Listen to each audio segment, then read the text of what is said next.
열왕기상 17장 1절 다 같이 읽겠습니다. 길라앗에 우거하는 자 중에 디셉 사람 엘리야가 아합에게 말하여 이르되 내가 섬기는 하나님 이스라엘의 하나님 여호와께서 살아계심을 두고 맹세하노니 내 말이 없으면 수년 동안 비도 이슬도 있지 아니하랴 하니라. 아멘.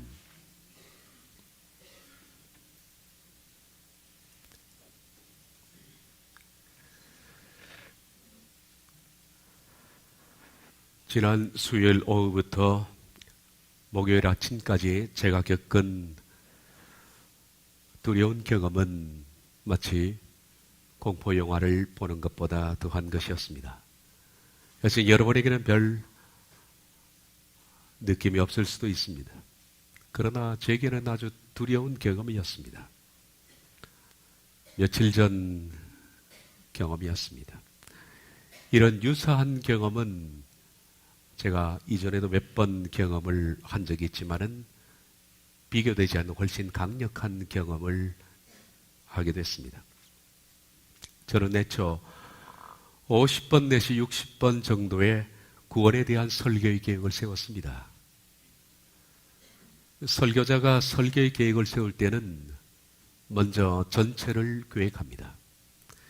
예를 들면 50주라면 먼저 10번째 정도는 어떤 주제를 가지고 설교하다가 나머지 10번째는 어떻게, 그리고 마지막 10번째는 어떻게 결론하고 진행을 해야 되겠다라는 생각을 합니다. 한 편의 설교 속에서도 서론과 본론과 결론이 있듯이 50편의 설교 가운데서도 전체가 서론이 있고 본론이 있고 결론이 있습니다. 저는 항상 그렇게 계획을 갖고 말씀을 준비해 왔습니다.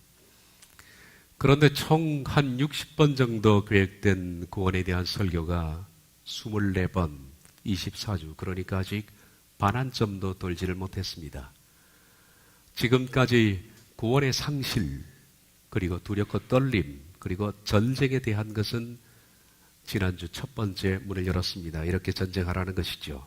그리고 전쟁에 대한 구원의 설교는 앞으로 8번 정도 내지는 10번 정도를 진행할 계획이었고, 그리고 칭의와 구원에 있어서 가장 핵심적인 삶의 문제를 다룰 계획도 많이 가지고 있었습니다. 다시 말해서 구원에 대한 설교에 많은 설교할 것들이 남아 있었습니다. 이 설교는 예전에 구원 세미나라는 강의를 할 때 그때 그 세미나를 설교화하는 것이라고 이미 말씀을 드렸습니다. 그러니까 앞으로 설교할 것은 이미 다 준비되어 있던 그런 것이었습니다. 수요일 오후, 그러니까 25번째 구원에 대한 설교를 준비하려고 책상에 앉았습니다. 그런데 갑자기 제 머릿속이 완전히 흑암이 됐습니다. 깜깜하게 됐습니다. 마치 어떤 것과 비슷하냐면 TV를 보다가 갑자기 정전이 된 상황과 비슷합니다. 아무것도 보이지 않았습니다. 순간에 사람이 이렇게 바보가 될 수 있구나. 저는 바보가 됐습니다. 제가 제 자신을 드러내고 싶은 마음은 절대 아닙니다. 오해 없이 듣기를 바랍니다. 간증이라는 것은 참 조심스럽습니다. 왜냐하면 간증은 자칫 잘못하면 자기를 드러내는 것이기 때문에. 그래서 저는 개인적 간증을 잘 하지 않는 편인데 간증할 때마다 참 조심스럽다라는 생각이 듭니다. 이 부분도 조심스럽습니다. 그리고 이걸 통해서 제 자신이 어떤 탁월한 점 이런 것들을 드러내고 싶은 그런 생각에서 하는 것은 절대 아니니 오해를 안 가졌으면 좋겠습니다. 저는 평소 설교를 준비할 때 여러분에게는 말로 설명할 수 없는 특이한 경험을 매번 하고 있습니다. 그것은 성령님의 이끄심입니다. 이건 설명이 안 되는 부분입니다. 특별히 제가 로마서를 준비할 때는 더욱 강하게 느낍니다. 말씀드린 것처럼 저는 로마서를 위해서 부름받은 사람입니다. 저는 하나님께서 왜 저를 불렀는가 하는 이유를 잘 알고 있습니다. 로마서를 강의하기 위해서 저는 부름의 목적이 있고 사역은 오직 로마서에 집중되어 있습니다. 그리고 로마서는 거의 지금 13장, 16장 끝을 향해서 가고 있습니다. 로마서 강의가 마칠 때에는 어떤 일이 벌어질지는 저도 모르겠습니다. 뭘로 설명을 드려야 될지 모르겠습니다만은 로마서를 강의할 때마다 다른 설교보다 저는 특별히 성령님의 강력한 이끄심을 느낍니다. 제가 설교를 준비하려고 책상에 앉으면 마치 뭐가 같았냐면 제가 내 머릿속으로 설교를 준비하는 것이 아니라 내 머릿속에 이미 영화관의 스크린 같은 것들이 펼쳐집니다. 이상한 경험이었습니다. 스크린처럼 펼쳐지고 저는 관객처럼 스크린을 보고 있습니다. 그리고 어떤 외부로부터의 힘이 강력하게 제게 작용되면서 저는 로마서를 제가 이해한 것을 준비한 것이 아니라 이해되기 시작합니다. 그러니까 이해시킨 겁니다. 저도 모르겠습니다. 왜 이런 경험들이 오랫동안 계속됐는지. 그런 경험은 로마서를 준비할 때뿐만 아니라 주일 오전 설교, 오후 설교를 준비할 때도 로마서만큼은 아니지만은 그런 느낌을 늘 받고 있습니다. 그런데 구원 설교도 마찬가지로 그렇게 시작했는데 25번째 설교를 준비하려고 폈는데 갑자기 스위치가 꺼진 겁니다. 아, 사람이 순식간에 이렇게 바보가 될 수 있구나. 순식간에 이렇게 머리가 완전히 뭐가 스톱된 것처럼 그렇게 될 수가 있구나. 아무것도 생각나지 않았습니다. 뭐가 생각 좀 나야 되는데 아무것도 생각이 나지 않았습니다. 그리고 뭘 설교할지조차도 모르겠습니다. 순간에 바보가 된 겁니다. 제가 구원 설교의 모태가 되는 성경적 구원 세미나를 펼쳐놓고 다음에 해야 할 것을 보고 또 봤지만은 여전히 머리가 정지된 것은 마찬가지였습니다. 그런 생각이 떠올랐습니다. 요즘 발생했던 여러 가지 일들 때문에 혹시 마음이 지쳐서 그런 것은 아닐까? 그 일 때문에 좀 무기력증을 겪고 있었는데 제가 그것 때문에 이런 일들이 생긴 것은 아닐까? 잠시 쉬었다 앉으면 괜찮겠지. 그래서 잠시 마음의 환기를 위해서 그러면 괜찮을 것 같아서 밖으로 나갔습니다. 그리고 이런저런 잡일들을 했습니다. 뭐 풀도 뽑고 물도 주고 잡일들을 했습니다. 잠시 동안의 마음을 환기하고 들어오면 다시 회복될 것이라고 생각했습니다. 그리고 수요일 좀 늦은 시간에 다시 수요일이면 그날 우리가 안산에 갔던 때니까 수요 예배가 없었죠. 그래서 늦은 시간에 다시 설교 앞에 앉았습니다. 그런데 그런 현상은 여전히 개선되지 않았습니다. 계속 지속되고 있었습니다. 정말 이상한 일이었습니다. 가슴이 너무너무 답답하고 말로 표현할 수 없는 그런 무슨 갇혀있다라는 생각이 들었습니다. 그렇게 수요일 저녁까지 설교를 앞에 놓고 시름시름 하다가 하루가 지나갔습니다. 목요일 아침이 됐습니다. 다시 설교를 준비하기 위해서 섰습니다. 근데 여전히 마찬가지였습니다. 똑같은 현상이 지속된 겁니다. 그리고 몇 시간이 지나자 저는 미치는 줄 알았습니다. 머리를 쥐어뜯기 시작했습니다. 하나님 이거 무슨 일입니까? 도대체 이게 무슨 일입니까? 제가 설교자의 자리에서 내려와야 합니까? 저는 앞으로도 여러분에게 약속합니다. 이런 현상이 2개월 지속되면 저는 가차없이 강단을 떠날 겁니다. 그런 일이 아니라면 제가 여기를 지킬 겁니다. 그러나 설교자는 다른 여러 형태의 설교자가 있겠지만 저는 이런 현상이 2개월 지속되면 더 이상 할 필요가 없다고 생각합니다. 그래서 내 머리에서 나오는 설교, 이전에 했던 것 짜집기 그런 정도겠죠. 저는 강단을 떠날 용의가 있습니다. 혹시 하나님께서 네가 할 일은 다 했으니까 이제 목회를 끝내라, 그런 뜻일까? 저는 그렇게 고민했습니다. 그리고 마지막 설교를 해야 되나, 이번에. 이번 주말입니다. 여러분에게는 그냥 아무 고민도 아니겠습니다만은, 제게는 마치 빛 한 줄기도 없는 아주 깊고 깊은 어두운 지하 감옥에 떨어진 그런 공포를 느꼈습니다. 하나님께서 어떻게 된 일입니까? 왜 이렇게 갑자기 막혀버렸습니까? 그래서 맥을 넣고 책상에 앉아서 그냥 하염없이 있었습니다. 그 순간에 제 머릿속에 스치고 지나가는 문장 하나가 있었습니다. 이 문장이었습니다. 가장 어두운 시대를 살았던 한 선지자의 삶을 깊이 조명해보고 싶었다. 그분에 대한 깊은 성경적 고찰은 내게 기대가 되는 일이었다. 그러나 불과 며칠 전에 문득 들어온 생각 때문에 변경하게 되었다. 이 문장입니다. 제가 지금 외우지도 못합니다. 어떻게 제가 설교한 것을 외웁니까?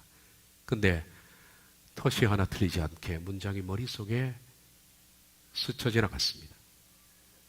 이 문장은 제가 24주 전에 구원 설교를 시작하면서 맨 처음 서두에 꺼냈던 내용이었습니다. 빌립보서를 강의하고 저는 한 선지자에 대해서 설교를 하고 싶었는데 갑자기 제 머릿속에 뛰쳐들어온 생각 때문에 그 선지자에 대한 설교는 다음으로 미루기로 하고 구원 설교를 갑자기 변경해서 시작하게 된 동기가 되었던 바로 그 선지자가 생각이 난 겁니다. 그리고 다시 성경을 폈습니다. 성경을 짧은 기절인데 한 기절 읽었을까?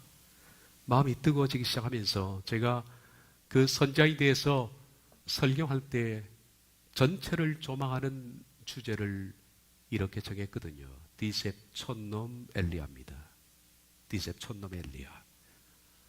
그 제목을 제가 글로 쓰자 놀랍게도 스위치가 다시 켜졌습니다. 스위치가 켜졌습니다. 하나님께서 설교자인 저를 강단에서 내려오라 한 사인은 아니었던 것 같습니다. 그리고 스위치가 켜지자 예전처럼 성령님의 이끄심 속에 저는 스크린 앞에 섰습니다. 그리고 제가 관객이 되어서 뭘 설교할지 하나님께서 내 마음속에 조명을 해주셨습니다. 그리고 불과 1시간 만에 설교가 준비되었고 다음 설교는 5분 만에 준비가 됐습니다. 다음 주 설교. 제가 여러분에게 하나님 간증을 하는 이 내용들은 말로 설명할 수 없는 부분입니다. 그리고 스위치가 갑자기 꺼져서 당황했던, 정말 미칠 것 같았던 그 경험을 통해서 제 마음속에 스치고 남은 3가지 결론이 있었습니다. 첫째, 구원 설교는 24번째로 종료한다라는 겁니다. 더 이상 구원 초청은 없습니다.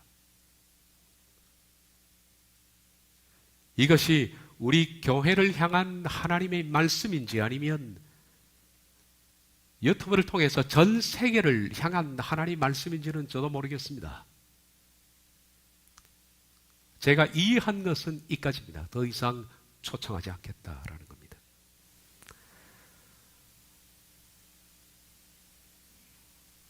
그리고 두 번째, 설교는 네 것이 아니라 내 것이다 라는 것을 강하게 느꼈습니다. 그렇습니다. 저는 하나님이 제게 스위치를 내리시면 저는 바보가 됩니다. 저는 내 머리로 설교할 수 있습니다. 예전에 했듯이. 그러나 설교는 하나님의 것이었습니다. 오만하지 말아야 되겠고 제가 무슨 범죄한 것이 있으면 하나님은 저를 강단에 내리시기 전에 스위치를 끄리라 생각합니다. 세 번째, 엘리야를 통해서 내가 할 말이 있다라는 겁니다. 세 가지를 저는 느꼈습니다. 더 이상 구원 초청을 하지 않겠다. 설교는 이것이 아니라 내 것이다. 엘리야를 통해서 내가 할 말이 있다. 앞으로 엘리야에 관한 메시지는 저는 어떤 방향으로 흘러갈지 모르겠습니다. 이런 상황 속에서 어떤 계획을 세운다는 것은 무의미하다라고 생각합니다. 다만 그랬듯이 성령님께서 저를 이끄시는 가운데 주시는 말씀을 설교하겠습니다. 그리고 하나, 이 설교 앞에 여러분들 응답하셔야 됩니다. 반드시 응답해야 됩니다. 가장 어두운 시대를 살았던 한 선지자의 삶을 깊이 조명해보고 싶었다. 그분에 대한 깊은 성경적 고찰은 내게 기대가 되는 일이었다. 그러나 불과 며칠 전에 문득 들어온 생각 때문에 변경하게 되었다. 이 문장이 스쳐 지나감으로써 저는 24주 전 엘리야에 대해서 설교를 하려고 하다가 구원에 대한 설교로 바꾸게 된 겁니다. 저는 이 경험을 한 뒤에 24주 전 엘리야에 대한 설교 첫 번째 포문을 열었던 그 설교를 다시 찾아봤습니다. 여러분에게 그대로 옮겨드리겠습니다. 그리고 제가 제 설교를 첫 번째 읽으면서 많이 놀랐습니다. 거기에는 이런 내용들이었습니다. 약간 긴 내용인데 다시 리바이벌 하겠고, 여러분들이 집에 돌아가셔서 요한계시록 13장 14에서 22절 라오디게아 교회에게 구원 1번을 한번 다시 들어보시면 되겠습니다. 빌립보서 강해가 끝나기 몇 달 전에 빌립보서 다음에 강해할 것은 이미 정해져 있었다.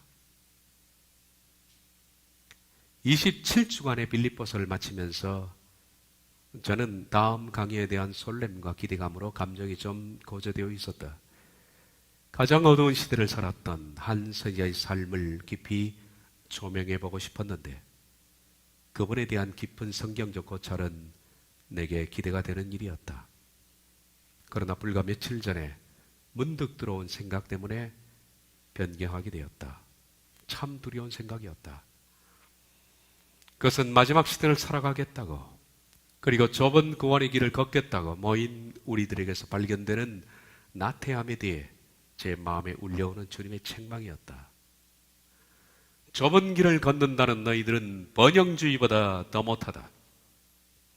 번영주의보다 더 열심이 없고 헌신이 없다. 교회를 사랑하고 섬기는 열정은 그들보다 못하다. 더 기도가 부족하다. 예배에 임하는 자세가 더 진지하지 못하다. 뭘 얻겠다는 번영주의보다 못한 신앙으로 대체 좁은 길을 걷겠다고 하느냐. 이건 제가 느낀 점입니다. 제가 이 말씀 때문에 구원을 설교하기 시작한 것이죠. 솔직히 말하자면 우린 이렇게 계속되면 안 된다. 저는 우리에게 적색 신호등이 켜졌음을 안다.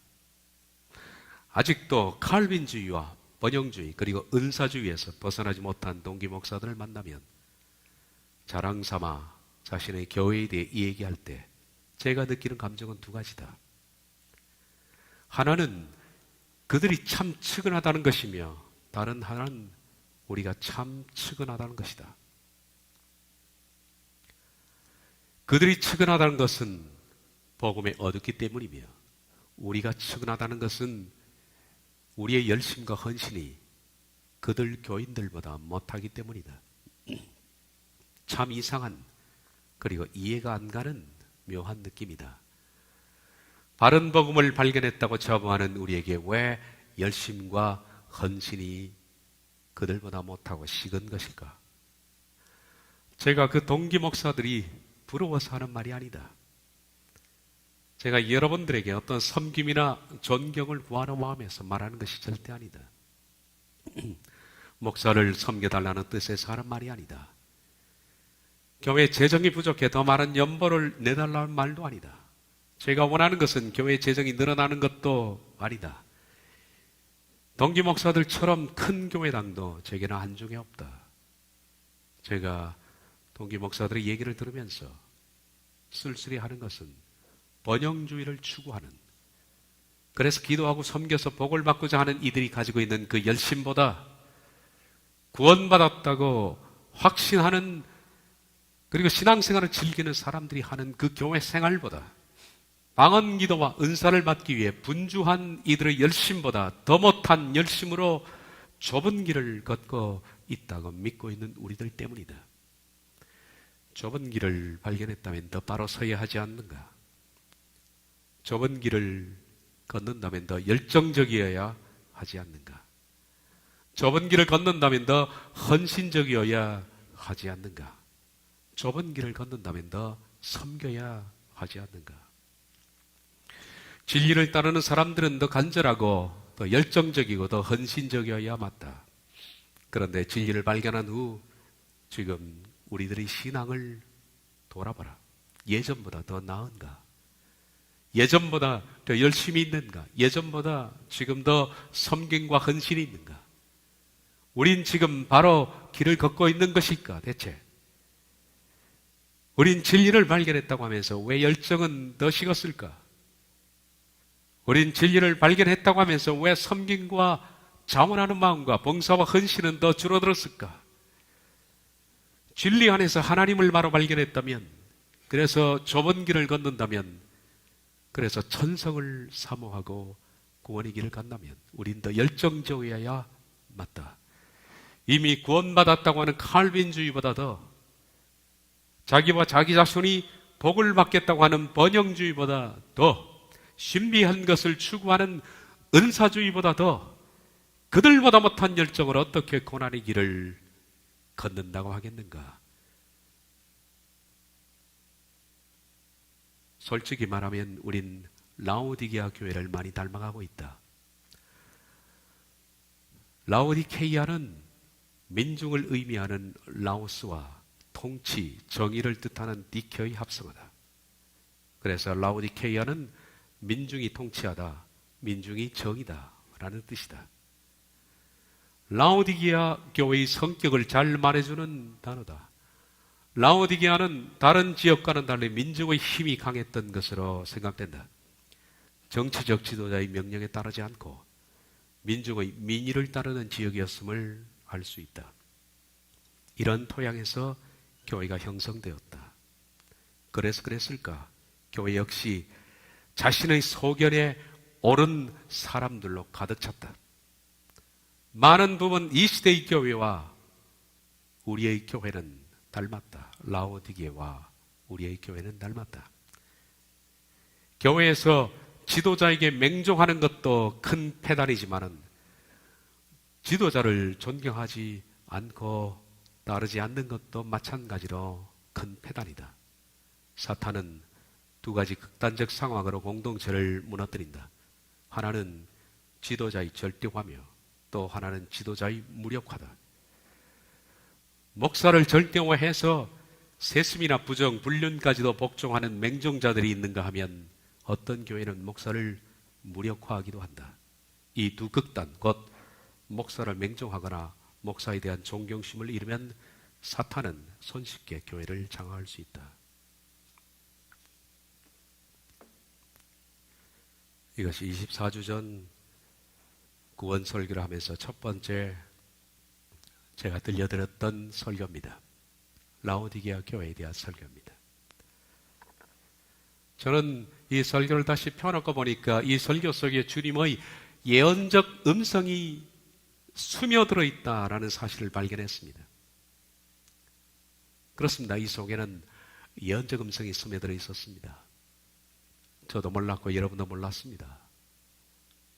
시간이 지나서 그 부분을 발견했습니다. 제가 빌립보서를 마치고서 이미 다음에 강의하고 싶었던 그 설교가 바로 엘리야에 관한 것이었습니다. 그 설교를 준비하려고 제가 금요일 날 설교 앞에 섰는데 갑자기 하나님께서 이런 책망, 앞에서 말했던 이런 책망과 더불어서 번영주의보다 못한 신앙, 은사주의보다 못한 열정, 이런 것 가지고 너희가 좁은 길을 걷는다고 감히 말을 하느냐라는 그 책망 때문에, 그것은 첫 번째 책망이었습니다. 제가 엘리야가 하는 설교를 다음에 미루고 구원에 대한 설교를 갑자기 유턴해서 시작하게 된 것입니다. 그리고 두 번째 메시지가 뭐냐면 지도자의 무력화입니다. 형편없는 열심, 그리고 사탄의 지도자의 무력화. 예언적 음성이 들어있었습니다. 우리들은 제가 24주 전에 설교했던 그 설교 내용의 두 번째 사탄의 지도자 무력화 경험을 우린 먼저 했습니다. 사탄은 여러분들이 저를 신뢰하지 못하도록 무력화할 겁니다. 온갖 말로. 그것은 태풍처럼 우리 교회에 불어닥쳤습니다. 이로 인해서 몇 사람을 잃었습니다. 저는 그들을 하나님의 손에 맡깁니다. 그러나 많은 이들이 역풍을 잘 견뎌냈습니다. 저는 더 많은 이들이 쓰러질 것이라고 생각했습니다. 그리고 이 부분은 제가 손댈 문제도 아니었습니다. 그냥 태풍이 치면 서 있을 수밖에 없는 것이 신앙입니다.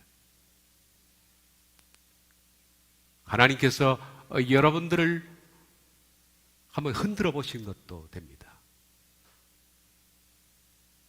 저나 여러분의 똑같은 입장입니다. 그런데 제가 생각했던 것보다 많은 이들이 역풍을 잘 견뎌냈습니다. 그래서 사탄의 두 번째 시도, 지도자의 무력화는 몇 사람을 잃었지만은 그렇게 우리 곁을 스치고 지나갔다라고 생각합니다. 그리고 구원 설교에 있어서 첫 번째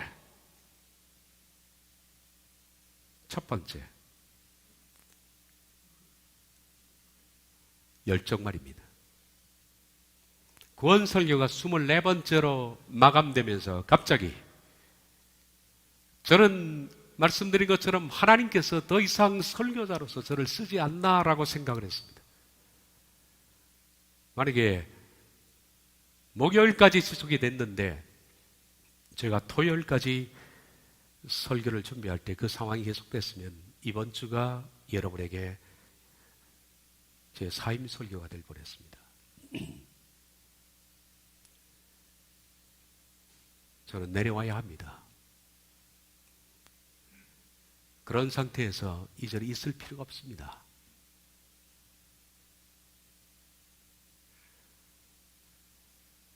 그런데 하나님께서 다시 그 일을 시작하셨고 설교자로서 아직까지 제 시간이 남아있다는 사실을 확인했습니다.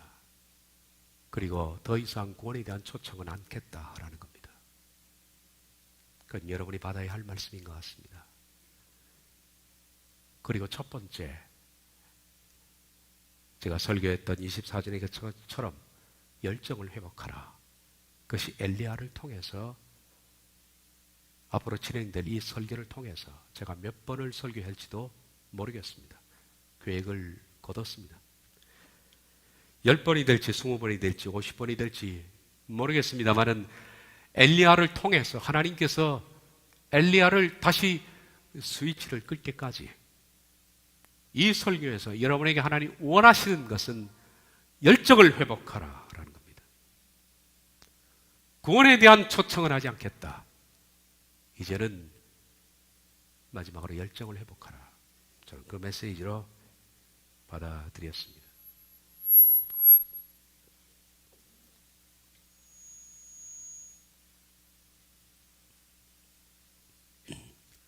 디셉 촌놈 엘리야. 제가 엘리야를 개인적으로 그의 삶을 바라보고 붙여준 별명입니다. 참 촌놈이었죠. 일반적으로 하나님의 종들 가운데 사람들은 가장 위대한 하나님의 선지자, 그렇게 생각합니다. 그렇습니다. 선지자 가운데 가장 뛰어난 업적을 남겼던 구약의 선지자가 엘리야입니다. 그는 어떤 시대를 살았을까요? 그가 살았던 시대는 어떨까요? 그가 살았던 시대는 어떤 시대였고, 그는 그 시대에 어떻게 사역했으며, 그는 개인적으로 어떤 고민을 가지고 있었을까? 엘리야, 그는 약점은 무엇이었고, 그 약점을 어떻게 극복했을까? 자, 이걸 엘리야를 통해서 조명하고 싶은 겁니다. 그리고 참 매력적인, 닮고 싶은 그런 사람이었죠. 우리는 이 시대를 살아가면서 참 힘들다라고 푸념을 합니다. 유혹이 많은 이 시대. 그래서 너무 쉽게 범죄에 빠질 수 있는 이 시대를 우리들은 살고 있습니다. 나가면 온통 범죄투성입니다. 거리 곳곳에는 마치 사창가를 방불하듯이 음란물이 붙어 있습니다. 스마트폰만 켜면, 그리고 PC만 켜면 온갖 음란하고 추하고 악하고 더러운 세상이 그대로 나의 뇌와 연결되는 아주 더러운 시대를 우리 살고 있습니다. 과거에는 한 사람의 악행과 범죄가 다른 옆에 있는 사람에게 알려지는데 많은 제한이 있었습니다. 그런데 지금은 한 사람의 문제가 스마트폰을 통해서 순식간에 다 퍼집니다. 한 사람의 불평과 한 사람의 악행이 스마트폰을 통해서 온 사람을 동시에 오염시킬 수 있는, 오염 속도가 과거에는 비교되지 않을 정도로 엄청난 이 시대. 다니엘서에도 나와 있던 것처럼 말세가 되면 사람들이 지식이 증가하고 빨리 왕래할 것이다 라는 것처럼 너무 빨리 왕래하고 너무 많은 악한 지식들이 세상에 편반되어 있습니다. 그래서 과거에는 상상할 수 없는 추한 일들이 동시다발적으로, 집단적으로 벌어지고 있습니다. 지금 이 시대에는 그런 악행들이 인권이라는 말로 버젓이 자리를 차지하고 있습니다. 예를 들면 동성애에 대해서 그렇게 말합니다. 동성애는 인간 본능적 욕구다. 그리고 인권이다. 따라서 정당한 것이다. 누구나 이성처럼 동성도 선택할 권이 있다. 만약 이것을 부당하다고 말하는 자는 징벌할 것이고, 군대에서 동성애를 합법적으로 만들 테니까 나를 찍어달라는 며칠 후에 있을 정치 후보자들의 연설들이 이 시대에 우리가 듣고 있는 내용들입니다. 자살하고 살인하고 집단 폭행하고 잔혹하고 비열하고 무례하고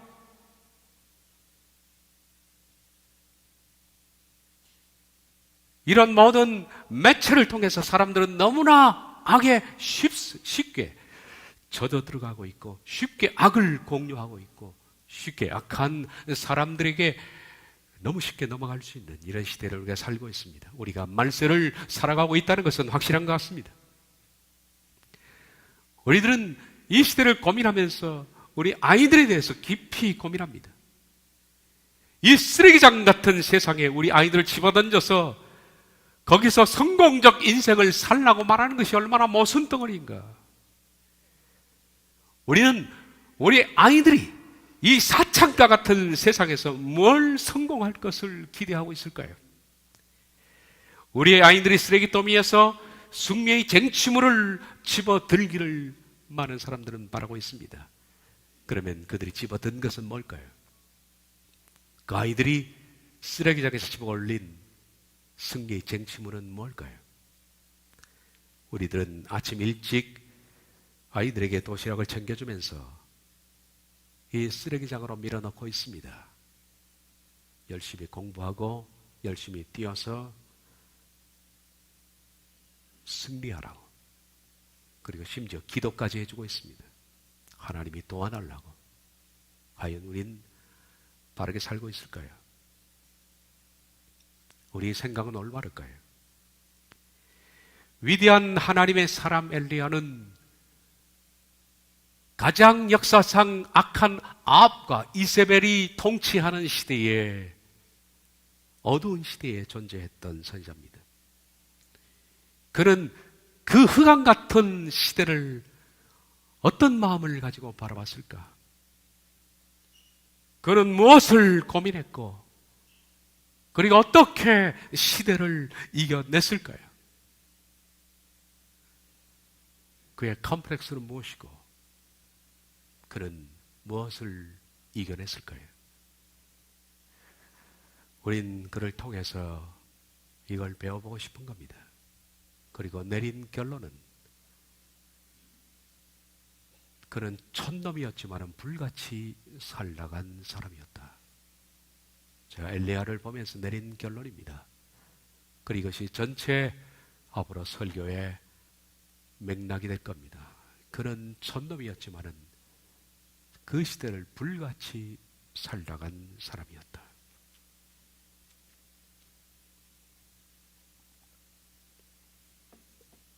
엘리야는 불같이 살아간 하나님의 사람이었습니다. 마치 불이 붙으면 강력하게 불이 타고 그리고 갑자기 순식간에 꺼져버리는 것처럼 그는 불처럼 왔다가 자신의 삶을 불태우고 순식간에 사라졌습니다. 하나님의 품으로. 그는 열정적인 사람이었기 때문에 누구와도 타협하지 않고 누구와도 어울리지 않고 마치 엘리야는 하늘을 홀로 나는 독수리처럼 들판을 혼자 걷는 사자처럼 그렇게 그는 홀로 시대를 살다가 간 사람이었습니다. 그는 외로운 사람이었지만 그는 강인한 사람이었고 동시에 그 속에는 한없이 약한 것들이 있는 사람이었습니다. 하나님은 그를 사용하셔서 가장 어두운 시대에 그를 통해서 이 일을 하셨습니다.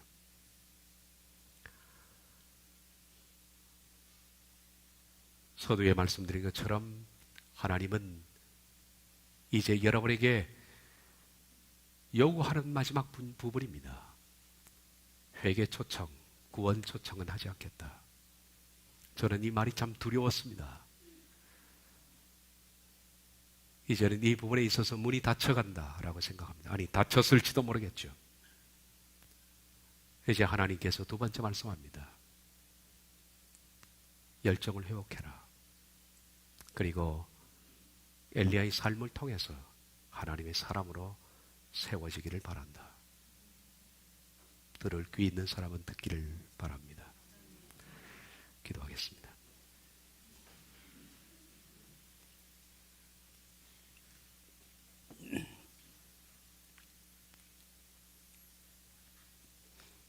자비하신 하나님, 저희들은 어두운 시대를 역사의 마지막을 살아가고 있습니다. 마치 가장 역사상 어두운 시대였던 그 시대를 살아간 엘리야처럼 저희들도 어둡기 짝이 없는 인간성이 파괴되고 무례하고 악독하고 팔고 사고 조급하고 원수를 맺고 마지막 시대를 살아가면서 엘리야처럼 불같이 살기를 원합니다. 그는 그 시대를 하나님 앞에서 고민하고 하나님의 뜻을 드러내며 전혀 위축되지 않는 강인한 모습으로 열정적으로 살았던 그의 삶을 우리가 이 설교를 통해서 배우기를 원합니다. 하나님께서 우리 모두에게 주시는 그리고 유튜브를 통해서 듣는 이들을 통하여 주시는 마지막 메시지이리라 생각합니다. 잃어버린 열정이 회복되게 하옵소서. 예수님의 이름으로 기도하옵나이다. 아멘.